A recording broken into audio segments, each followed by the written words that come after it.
So anyway, we're going to be talking tonight about this song, I Want to Be Like Daniel and I Want to Be Like Ruth. And in this song, all the guys stand up first and they sing, I want to be like Daniel. And then they sit down and all the girls stand up and sing, I want to be like Ruth. I've already been practicing this all day long. So with my kids and everything, it's been a lot of fun. So let's go ahead and sing the song and then we'll get right into our lesson tonight, okay? So all the guys need to stand up. Let me tell you something, adults, join in, okay? Because your young ones are watching you and you're setting the example on how to participate in a Bible class, okay? All right, so here we go. So all the guys stand up. We're going to sing, I Want to Be Like Daniel. And then as soon as we're done, we sit down. All the girls stand up and say, I want to be like Ruth. And you alternate back and forth. So be ready for that, okay? All right, so here we go. I want to be like Daniel. I want to be like Ruth. I want to be like Daniel. I want to be like Ruth.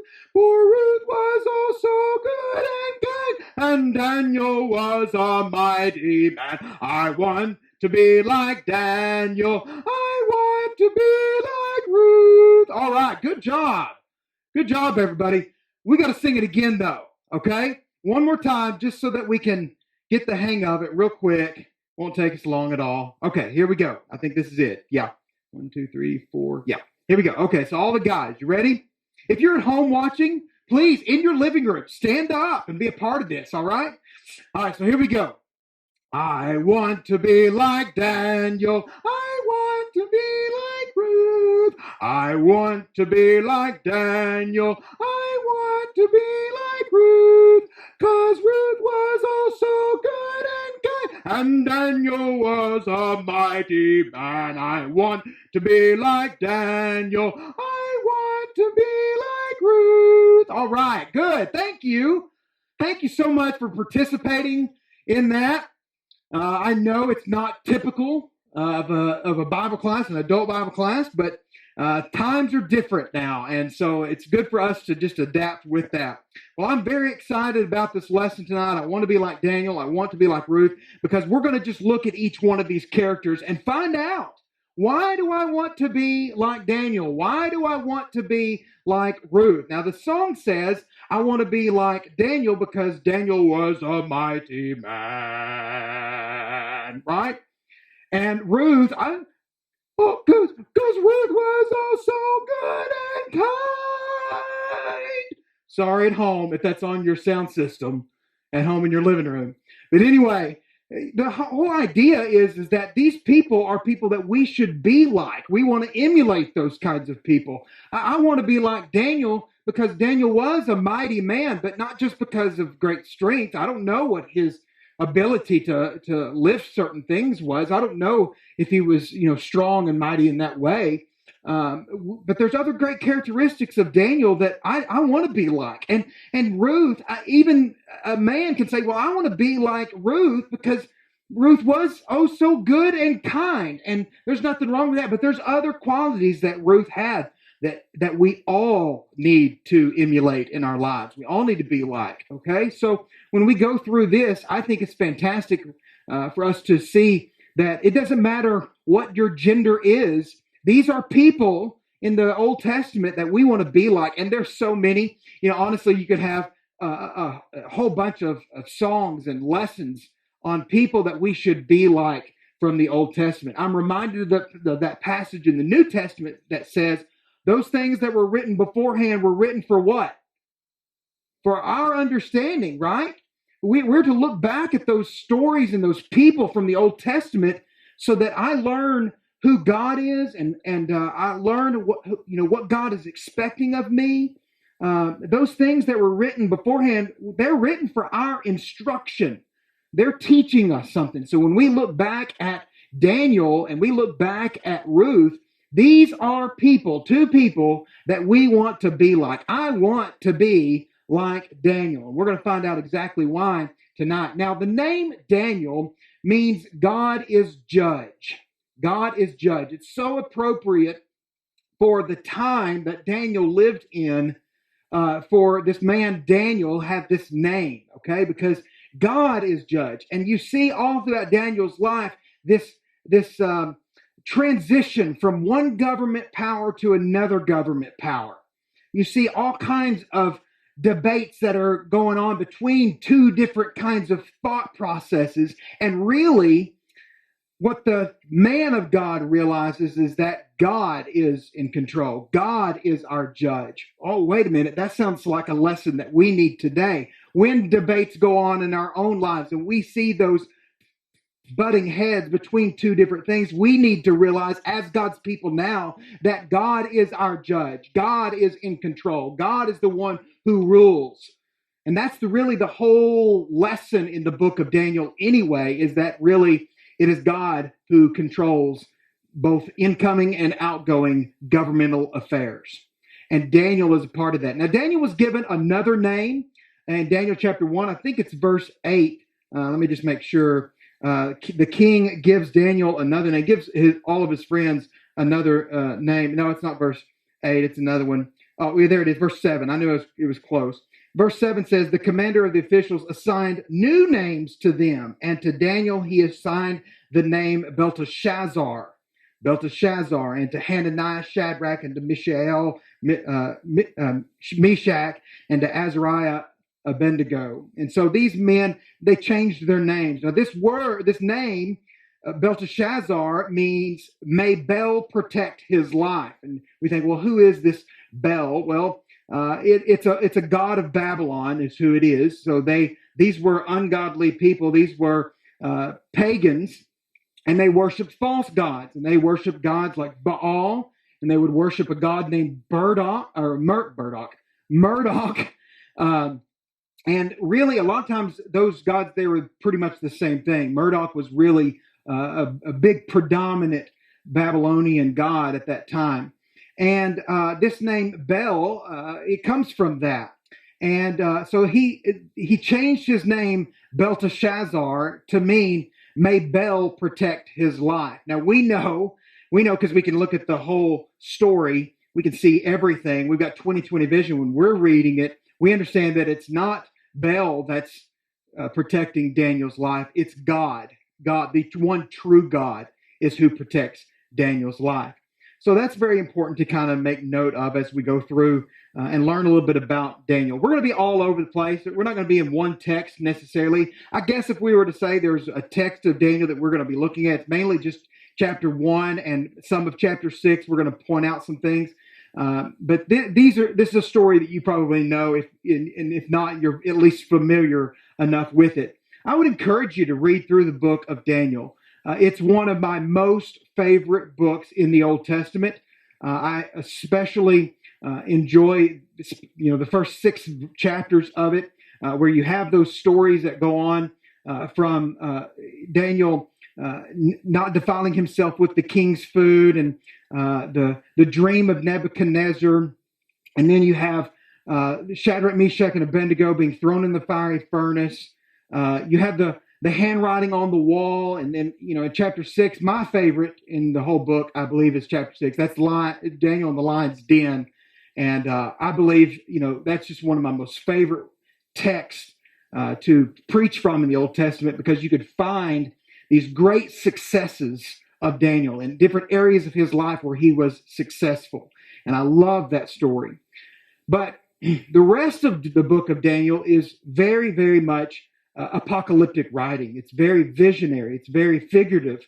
And so everything that Daniel is writing down there are things that are going to take place. And he's supposed to seal it up. If you remember, I preached on this a few weeks back. He's supposed to seal those things up and not reveal it until the time is right. And so that's a big contrast to what John is told when he's writing apocalyptic language. He's told to not seal it up, to let everybody know about it, because the time is coming. The time is now. And these are things that soon must take place. Well, Daniel's told, hold back until later on. But that's the book of Daniel, is what it is. And so it's a wonderful, beautiful book, and I think it's so wonderful for us to look through it. Tonight, what I want us to do is just kind of talk a little bit about who Daniel was and give maybe a little bit of family history and to set this all up, and then we're going to notice some strengths of Daniel, okay? we can first see in the book of Daniel, verses in chapter 1, verse 1 through 4 or so. It says, in the third year of the reign of Jehoiakim, king of Judah, Nebuchadnezzar, king of Babylon, came to Jerusalem and besieged it. The Lord gave Jehoiakim, king of Judah, into his hand, along with some of the vessels of the house of God, and he brought them into the land of Shinar to the house of his God, and he brought the vessels into the treasury of his God. So they took it from the God of Israel, the true one God, out of the temple there, and they put it into a false god's house, okay? Then verse 3, then the king ordered Ashpenaz, the chief of his officials, to bring in some of the sons of Israel, including some of the royal family and of the nobles, youths in whom was no defect, who were good looking, showing intelligence in every branch of wisdom, endowed with understanding and discerning knowledge, who had the ability for serving in the king's court. And he ordered them to teach them the literature and language of the Chaldeans, okay, or the Babylonians. All right, so what we find here is that Daniel is a part of this group, a group of people that are royalty of noble families. He was the cream of the crop, okay, of the Israelites, the poster child of who these people are. He was young at the time. By the time we get to the end of the book of Daniel, Daniel's like in his 80s, okay? So we really see the whole life of Daniel. But right now, at the very beginning of this, he's a young man, maybe 16, 18 years old, something like that. He was good looking. That's another thing me and Daniel have in common. He's very intelligent. Did y'all catch that at all? I mean, was it just not funny? Is that what it is? He's very good looking and intelligent, and he's wise. Notice what they are supposed to have. They're supposed to have this showing intelligence, and then like this, in every branch of wisdom, endowed with understanding and discerning knowledge. All right, so I think that's really interesting to see that these are well-educated people, is who Daniel is a part of. He was taken as a captive, really just for those exact reasons, because they were extraordinary. After a time of training in the Babylonian ways, in their culture and in their language, he entered into the personal service of King Nebuchadnezzar as an advisor and as an overseer. And we will see that Daniel experienced great success. Even in the turmoil that he has to live around, he still has great success. So he's good looking, he's intelligent, he's wise. These are all things about Daniel. And Daniel lived in Babylon for over 60 years into his 80s. Now, here's the thing about this. I think it's so interesting. Whenever the Babylonians would come in to take over a land, they didn't just let those people that they took over stay in their homes and live in their homes and live in their land. Okay, they didn't get to do that. They took them out of what they have always known, and they put them in an environment that was foreign to them. You can really control a people if you can take them from what they've always known and put them into a different situation. That's really what the Babylonians did. They wanted to have control over them, so they took them and they put them somewhere else. Daniel is a part of that, and he lived 60 years in Babylon, a place that he had not been born. That's the story of Daniel. Any questions or comments that anybody has anything at all they want to add to that little bit of information? I know sometimes in the live stream, our audience at home, they can't hear you as well as they can me. So if you ask a question or make a comment, I try to repeat it so that people at home can at least follow along. Anything at all? Okay, well, let's keep going then and talk a little bit more about Daniel. Well, let's talk a little bit about when and where he lived, a little bit about this part of his life. He grew up in this turbulent time, a difficult time. He was born around 620 BC and was taken to Babylon after that siege of Jerusalem ended. And it started about 605. So we look about that time, and he was taken then. Israel had been under attack for some time, and they had succumbed to the world power of Babylon. And Daniel, along with all of these native Hebrews, they were exiles in Babylon for many years. And like I said, those Jews, they loved their homeland. They loved it. They took pride in what they had been given. That was a promise to them to be able to live there. And now they're taken into this foreign culture and this foreign country. And here he was just a mere boy, and now he's forced to leave everything that he had ever knew. And the rest of his life, he lived in this pagan and sinful culture. So there were a lot of temptations and sin that was around him. Peer pressure would have been strong to get him to conform to the life around him and to the culture and the false worship. So much so that even a law, we see this in Daniel, a law is even passed forbidding the worship of anybody that was going to worship anybody except the Persian king. So that's the environment. We think it's bad when a law is passed and it's just inconvenient for us. We think that's bad. But imagine if a law is passed that we can't worship at all, even in your homes, can't worship at home. Otherwise, you're breaking the law. The only person you can worship is this pagan god. That's the situation that Daniel's living in. We haven't even scratched the surface of that. And God forbid we ever have to even deal with that. I hope not. Maybe it would strengthen us. I hope. Some of us may fall away from some of that kind of persecution. But Daniel lived in that kind of environment. And even with that law being passed, we see that he still stands strong to serve God no matter what. It was not an easy life. It was not an easy time in the history of Israel for Daniel to live. And so that's tough with that situation. But Daniel was one of the elite. He had a very high education, like we've already said, and he was trained in all the branches of wisdom of that day. He studied the literature and learned to at least be bilingual. Notice that we read it a second ago. He was to learn the language of the Chaldeans, so he's bilingual, all right? And he served Babylon and he served the Persians in a number of capacities, all right? In government specifically.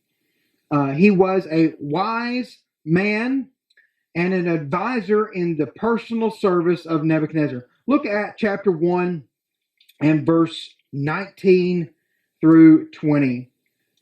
Let's see. Well, verse 18. Let's look at that one.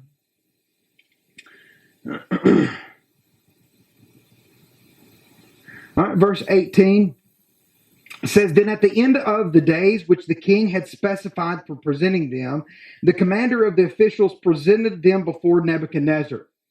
The king talked with them, and out of them all not one was found like Daniel, Hananiah, Mishael, and Azariah. So they entered the king's personal service.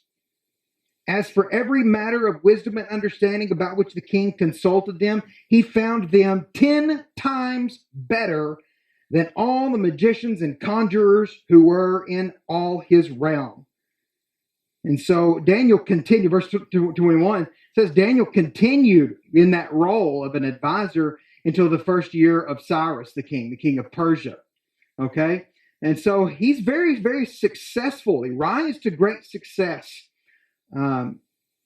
After Daniel told Nebuchadnezzar his dream and its interpretation, that's a big key part of that. Not only is he able to give an interpretation, he can tell you the dream without the king telling him what the dream was. So he's able to tell the dream and the interpretation. He was made an overseer over the province of Babylon and all the wise men and the magicians in the Babylonian kingdom. Okay, so Nebuchadnezzar climbed the success ladder and rose to great success as a man in the government. He was one of the three satraps who ruled over the Persian kingdom and had an important place in history. If you go over to chapter 6, just the first verses tell us a little bit about this success. It says, it seemed good to Darius, that's the king of Persia at the time, because Persia came in and took over Babylon. Darius to appoint 120 satraps over the kingdom, and they would be in charge of the whole kingdom. And over them, 3 commissioners, of whom Daniel was one of 3. So there's like 120 satraps, and then there's 3 commissioners. Daniel is one of those 3 commissioners. That these satraps may be accountable to them, and that the king might not suffer loss. Then verse 3, then Daniel began distinguishing himself among the commissioners. How many commissioners were there? There are 3. So now Daniel is a little bit set apart more than the other 2. Okay, he finds success even within that group.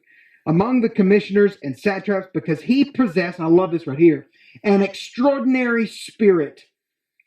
An extraordinary spirit is what my New American Standard says. Is there another version out there? What are other words that are described in verse 3 of chapter 6? Mine says extraordinary spirit. Does anybody else have anything else? Excellent. Absolutely. Anything else that's different than that? Extraordinary or excellent? You have something different than excellent or extraordinary? Phenomenal. Is that in the scriptures? Oh, that's just a word you're using to describe it. Okay. Look at verse 3. Look at verse 3. So you've got extraordinary, you've got excellent. Okay. So yeah, Daniel, that's another way of describing it. A phenomenal spirit, for sure. Exceptional, absolutely. So that's Daniel, and he was able to do that.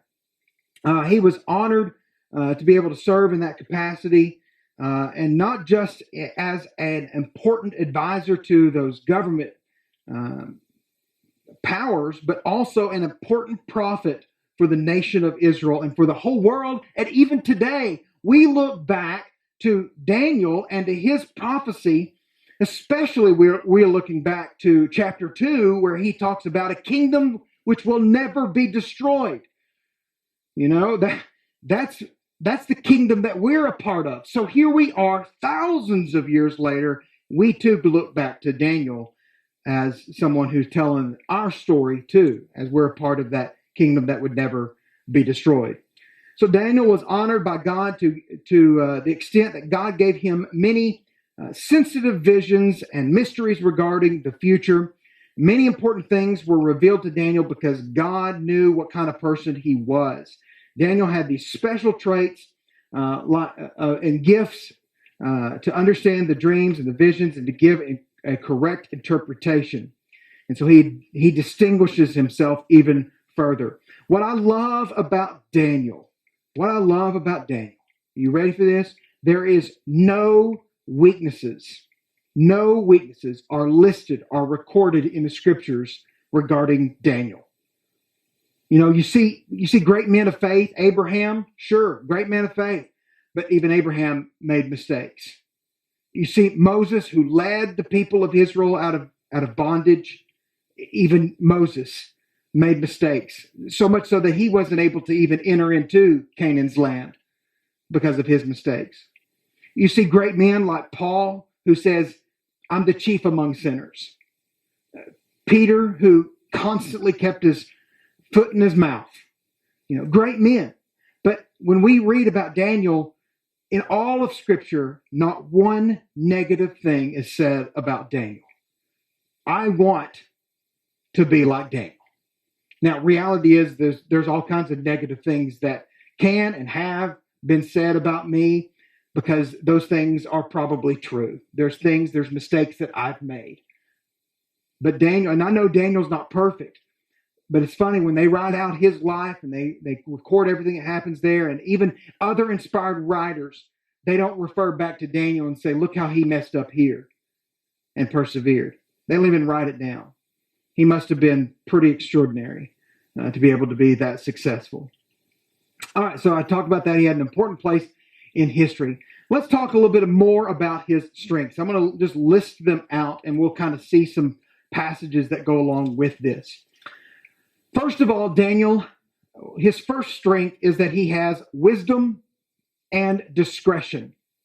Wisdom and discretion, or discretion, however you want to write it out. Wisdom or discretion.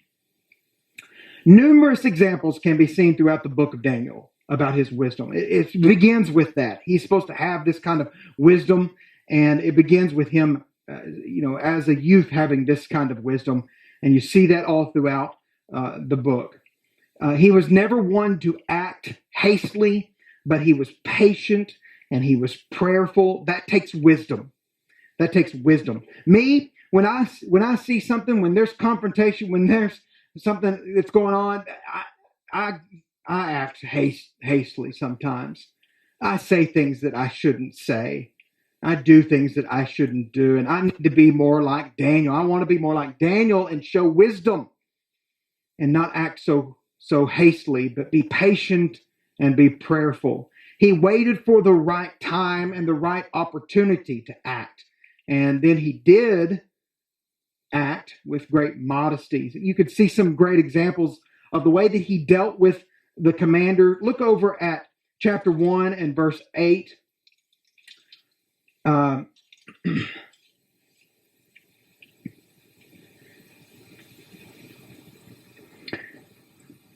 So the king was to provide food for these young men. Notice what it says, verse 8.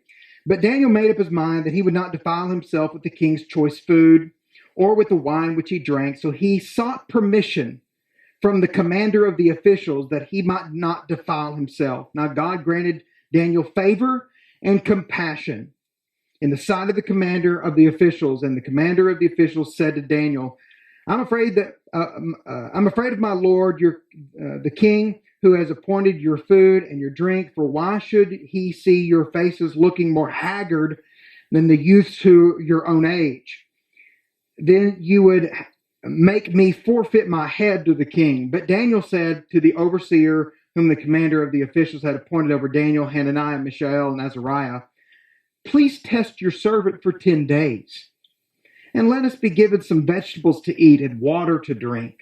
Then let our appearance be observed in your presence and in the appearance of the youths who are eating the king's choice food. And deal with your servants according to what you see. And so he listened to them in this manner and tested them for 10 days. And at the end of the 10 days, their appearance seemed better, and they were fatter than all the other youths who had been eating the king's choice food. So the overseer continued to withhold their choice food and the wine they were to drink, and kept giving them vegetables. I just think that when you read this story here, this is a great example of how Daniel patiently deals with somebody who's in charge of him and says, hey, you know what? Let's just try this out for 10 days. Just let's see what happens. And so that's exactly what happened. And the way that the commissioner even dealt with, or the commander even dealt with Daniel, shows that Daniel must have had this great wisdom when he dealt with him. You can also see how he handled Arioch when he came to execute him and all the other wise men. Look at chapter 2, verse 14 through 15. It says, Then Daniel replied with discretion and discernment to Arioch, the captain of the king's bodyguard, who had gone forth to slay the wise men of Babylon. And he said to Arioch, the king's commander, for what reason is the decree from your king so urgent? And Arioch informed Daniel about the matter. All right, we can stop right there. So this is, when there's this dream that's going on in Nebuchadnezzar's at night in his dreams. And so he, wants the interpretation. And for too long, they're just going to kill all the wise men because they can't get any answers. And the way that Daniel handles this man it just shows great example of wisdom that he had in his life, and one where it's like I want to be like Daniel when it comes to stuff like that. Any questions or comments so far? Anything at all? All right, let's talk a little bit about his humility real quick. Daniel has the strength of humility. In the eyes of the world, Daniel has an amazing talent. He He could have used that talent for his own gain, but he doesn't. It would have been easy for him to become prideful, but he's never prideful. Matter of fact, every single time that he has the opportunity maybe to praise himself and to toot his own horn, he gives all the credit, all the glory, all the thanks, and all the praise to God. That's what Daniel does. That takes somebody who's humble. Jimmy Allen used to say, "He who tooteth not his own horn, the same shall not be tooted." I don't think that's King James or anything like that, but the idea is that he would say, if you don't brag about yourself, nobody else is going to brag about you. He who tooteth not his own horn, the same shall not be tooted. Well, Daniel never tooted his own horn. Daniel gives all the glory and the praise to God every single time. And you see that when he interprets the dream, and when he is cast in the lion's den, he says, God is the one that delivered us. God is the one that did this. So it's just beautiful to see that. He's got great humility. He also has a wonderful reliance upon God. That's another great strength of Daniel. Daniel faced a number of very difficult situations, trials, temptations even, and he never relied on himself or trusted in his own strength or wisdom. Although he was very smart and he's good looking and he's very wise, he did not completely rely. He relied upon God. When faced with a dilemma, he prayed to God. He goes to God and asks God to show him favor and compassion. He does this in chapter 1, verse 9. He does this in chapter 2, verses 17 and 18. And my favorite, chapter 6, verses 10 through 11, where you find, as soon as the law is decreed that it's illegal for him to pray to anybody except the king, Daniel runs home. He opens his window up towards Jerusalem and he prays to God 3 times a day, just like he has always done. He was in the habit of that. He is one who relies upon God even in the midst of trial. I want to be like Daniel. He also has great steadfastness. He's not going to compromise. Daniel lived in this foreign culture. He was continually pressured to give in to sinful customs and practices. A lot of peer pressure around him, but he's not going to give in. In each situation, he chose to follow God no matter the cost, even if his life was to be taken from him. He's going to follow God no matter what. He wasn't brash or prideful or rude about his beliefs, nothing like that, but he stood by his convictions with great courage and with great boldness. Again, we see that in chapter 1, verse 8, where he does not eat the king's food, and again, heavily in chapter 6, where he is actually thrown into the lion's den. That leads right on into the next of Daniel's strengths, which is great courage. Daniel was courageous. He was very bold, and he pronounced the true meaning of dreams and visions, even when those would appear to be negative and unpopular. You know, he told the king of Babylon, you're not going to be king forever. There's going to come another king, or going to come another power that's going to destroy you. And that would not be very popular. But he still speaks the truth, and that takes courage no matter what. For really a summary of Daniel's character, let's go over to chapter 6 and verses 4 through 5, and we'll see this. I love this part right here. A great summary of it. It says, the commissioners and the satraps, they got jealous because he was distinguishing himself. They began trying to find a ground of accusation against Daniel in regard to government affairs, but they could not find any ground of accusation or evidence of corruption, inasmuch as he was faithful and no negligence or corruption was to be found in him. Then these men said, we'll not find any ground of accusation against this Daniel unless we find it against him with regard to the law of his God. So he was in the government, working for the government, But Daniel was not a corrupt politician. Daniel was honest. There was great integrity in his life. So much so that they couldn't find anything, that they just had to make something up. And so they created a law that Daniel would be forced to break. And that's the only way they could trap him. And that's the rest of the story. In Daniel chapter 10 and verse 19, Daniel is described as a man of high esteem. I want to be like Daniel. If there's two lessons to learn from Daniel, it's this.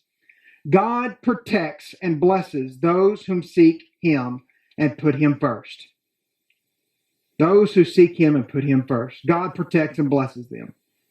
That's the same lesson for us. God will protect us. God will bless us if we will seek him and put him first. Jesus says it best, doesn't he? In chapter 6, verse 33 of the Gospel of Matthew. To seek ye first the kingdom of God and his righteousness. And all these things, these material things, they'll be added unto you. You'll have them. God will take care of you. You seek first the kingdom and his righteousness. God's going to take care of us. The second life lesson is that God throws down the prideful. We see that all throughout the book of Daniel. One king after another just is raised up to take over, but he's so prideful and then he's destroyed. But God is going to take those who are humble and raise them up. And that's the exact lesson that we find in our New Testament. That God humbles the prideful, but he lifts up those who are humble. We sing the song, humble yourself in the sight of the Lord, and he will lift you up. Daniel knew it. Daniel knew that that's what God would do, and he lives his life according to that. Any other questions about Daniel? We've got just a few minutes. I want to get through Ruth as well. We'll follow that same kind of format with Ruth. So if you want to turn over to the book of Ruth, we'll get there. Any questions or comments about Daniel? Anything at all?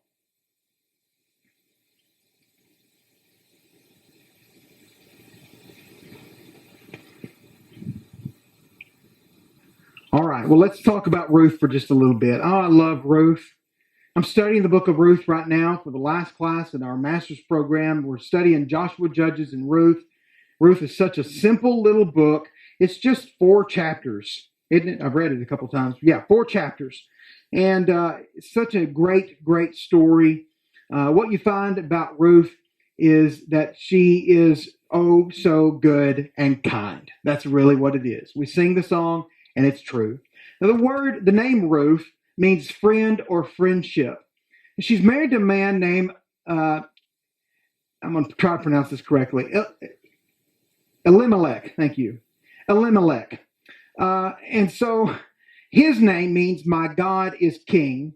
And then his mother is Naomi, and her name means pleasant or lovely. In the book of Ruth, also, she says you shouldn't, there comes a point where she says, you shouldn't even call me Naomi. You should call me Mayar or something like that. I can't remember exactly what it is. I may be pronouncing that wrong. But that name means bitter. And so it's just interesting to see that she actually was very pleasant and lovely. Anybody would hope to have a mother-in-law like Naomi, and anyone would love to have a daughter-in-law like Ruth. What a beautiful story. Well, Ruth was a Moabite. She was a Gentile, hated by most of the Jews since they worshiped foreign gods and were unclean. They were different than everybody else, and so they really were on the outs as far as God's people. But that's who her husband had chosen to marry. Now, there's in the story of Ruth, her husband and her father-in-law and her brother-in-law are all killed. They leave and they're killed, and so all of a sudden it's just Naomi and Ruth and what's the other one's name? Oprah, is that right? Okay, Orpah. That's right. I want to say Oprah every time I see it. It's not Oprah. Anyway, so this is who Ruth is. But Ruth accepted God as the true God. You know, generally a foreigner would that married a believer, a follower of God, that foreigner would drag that unbeliever spouse into idolatry. You know, they would usually leave. But here you find Ruth doing the exact opposite. She assimilated herself into the Jewish culture and accepted the true God as her own.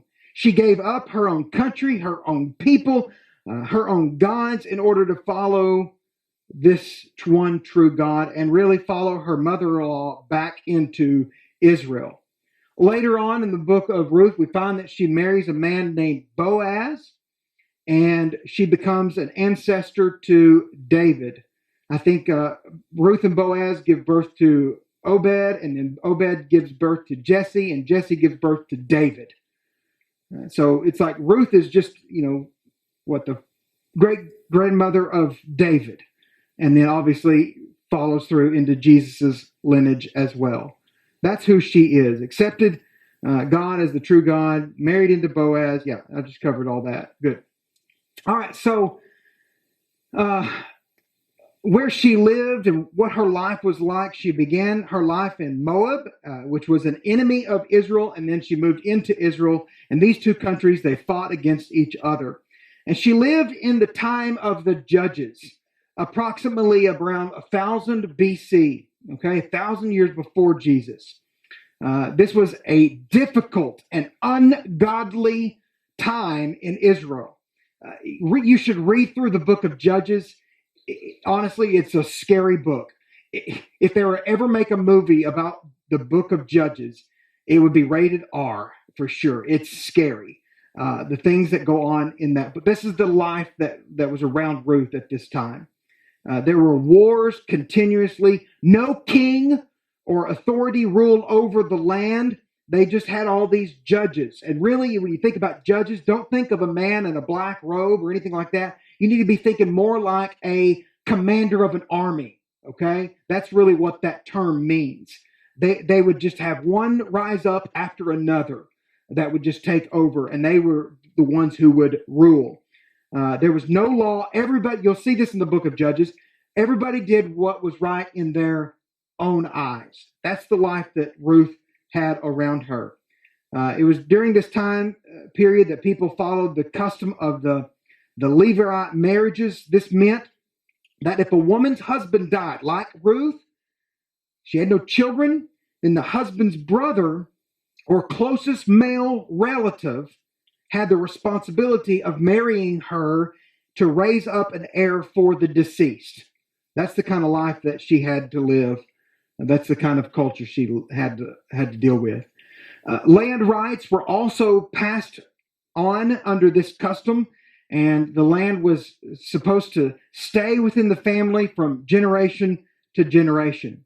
And so God also had laid down the laws for the poor during this time. And now here, Naomi and Ruth, they have nothing. They have no family whatsoever. They're very, very poor. And so they are to work in these fields. And the way the law worked is that the farmers would leave the corners of the fields unharvested so that the poor people could come in and harvest that part of the field. So they would have some kind of portion of food. This provided for the poor and also made it where they could work for their food. Okay? It was not any kind of a handout. They worked for it. And so just part of it. But Ruth is known as one of the most godly women in the Bible. This Gentile woman is extremely godly. God honored her decision to leave her own country, and she is one of the most predominant women in the genealogy of Jesus and obviously in the genealogy of David. David's her great-grandson. So it's interesting to see because guess what? Just as much as there are no weaknesses mentioned about Daniel, there are 0 weaknesses recorded in the Bible regarding Ruth. She was extraordinary. So that's beautiful. All right. I'm forgetting to put these things up there. All right. So now here we go. Ruth's strengths. Ruth's strengths, there's 4 of them. And I'll just go ahead and put all of them up here so I don't have to worry about tagging them and getting them to display. So first of all, we see that Ruth is loyal. She's got great loyalty. This proclamation is probably the deepest expression of loyalty in the Old Testament. When you read through the book of Ruth, we can see her loyalty. She was willing to give up everything that she knew in order to follow Naomi into this foreign country. She gives up her family, her people, her home, her country, her gods, even the chance to be remarried and her position in society. She's a Gentile now living with Jews. She's looked down upon by those Jews. She gives all that up. And why? Because she wants to be loyal to this mother-in-law, to Naomi. That's a great strength. I want to be like Ruth. I want to be like Ruth. I want to have this kind of loyalty, not only to my family, not only to my friends. I want to have this kind of loyalty to my church family and to the Lord. And I'll leave it all, give it all up to be faithful, to be loyal. That's what I need to be. I need to be more like Ruth. Another great strength that she had is obedience. She follows her mother-in-law and she follows her advice right down to the letter. She didn't trust herself or her own opinion or her own feelings, but followed the older and the wiser Naomi, even in such this, a great important matter. No matter what, she's going to follow her. Look over at chapter 3, verses 1 through 5 of Ruth. It says, Then Naomi, her mother-in-law, said to her, My daughter, shall I not seek security for you, that it may be well with you? Now is not Boaz our kinsman, with whose maids you were? Behold, he winnows barley at the threshing floor tonight. Wash yourself therefore, and anoint yourself, and put on your best clothes, and go down there to the threshing floor. But do not make yourself known to the man until he has finished eating and drinking. And it shall be that when he lies down, and you shall notice the place where he lies, that you shall go and uncover his feet and lie down with him, and then he will tell you what you shall do. So here she follows her no matter what, even in this weird situation, puts everything else in her own mind to the side and just listens to Naomi. And so verse 5 says, She said to her, All that you say, I will do. All that you say, I will do. One of my most favorite movies is The Princess Bride. Y'all know what I'm talking about, right? And you've got Princess Buttercup, and then you've got, what's the guy's name? He's the man in the black mask, but I can't remember. Wesley, that's right. So every single time Princess Buttercup asks him to do something, how does Wesley respond? As you, and remember when he falls down the hill? As you wish, Well, that's what Naomi's saying. Naomi says, All that you say, I will do, as you wish, no matter what. That's obedience.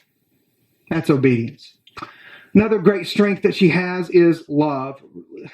Look over at chapter 2, verse 10 and 11, first of all. It says, Then she fell on her face, bowing to the ground, and said to him, Why have I found favor in your sight that you should take notice of me, since I am a foreigner? Boaz replied to her, All that you have done for your mother-in-law after the death of your husband has been fully reported to me, and how you left your father and your mother and the land of your birth and came to a people that you did not previously know. That's love, is what that is. It's all been reported. Now, chapter 4 and verse 15, here's another one. It says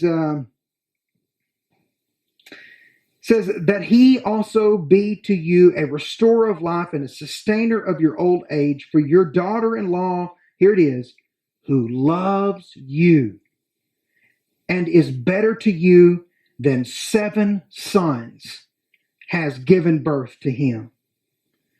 The way that Ruth is described and this relationship that she has with Naomi is this relationship where it said that she loves you and is better to you than all these 7 sons that you could have. Okay, now boys love their mamas. Okay, me and my brother, we love our mama, and there are times that we just want our own mama. We'll go. I'll lay down on my mom, and I'll nuzzle my face into her neck and just smell of her, and kiss on her neck and just love on my mom. I still do that. I'm 40 years old, and I love my mama. And I know that my brother feels that same way.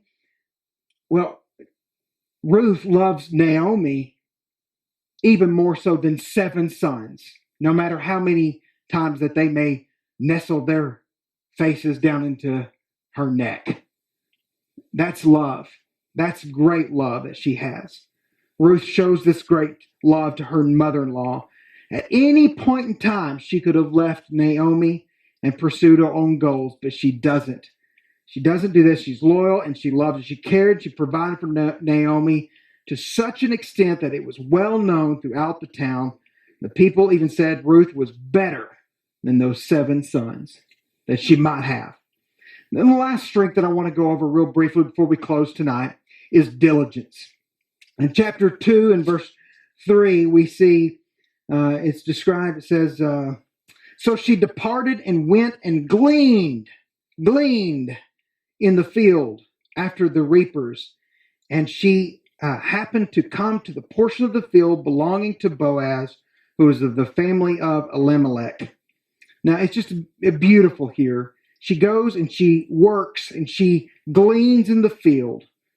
That shows great work ethic, so great diligence.